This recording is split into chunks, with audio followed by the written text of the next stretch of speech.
युवकांचा चेहरा म्हणून मंत्रिमंडळात श्रीकांत शिंदेंना संधी मिळाली पाहिजे, धैर्यशील मानेंची मागणी। तर मंत्रिपदापेक्षा पक्ष संघटना वाढवण्यात रस, श्रीकांत शिंदेंची प्रतिक्रिया। मोदी उद्या तिसऱ्यांदा पंतप्रधान पदाची शपथ घेणार। भाजपला 18 तर एनडीए घटक पक्षांना 18 मंत्रिपद, शिंदेंच्या शिवसेनेला 1 कॅबिनेट मंत्रिपद मिळणार असल्याची माहिती।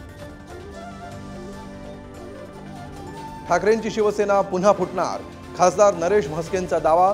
ठाकरेंच्या नवनिर्वाचित 9 खासदारांपैकी 6 मोदींना पाठिंबा देणार असल्याचं हे वक्तव्य।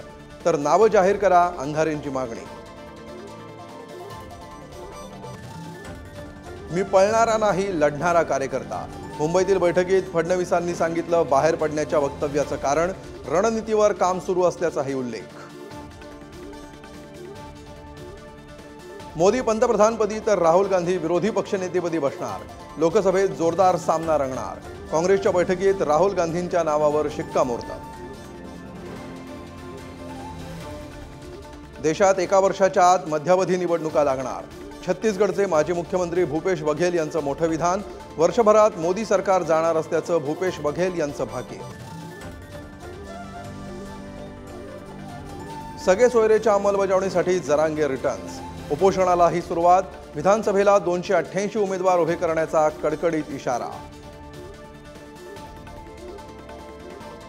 मंत्रिपदांच्या वाटपासाठी अमित शहांची डिनर डिप्लोमसी, शिंदेंसह एनडीएच्या प्रमुख नेत्यांना जेवणाचं आमंत्रण। उद्या यादी जाहीर होणार।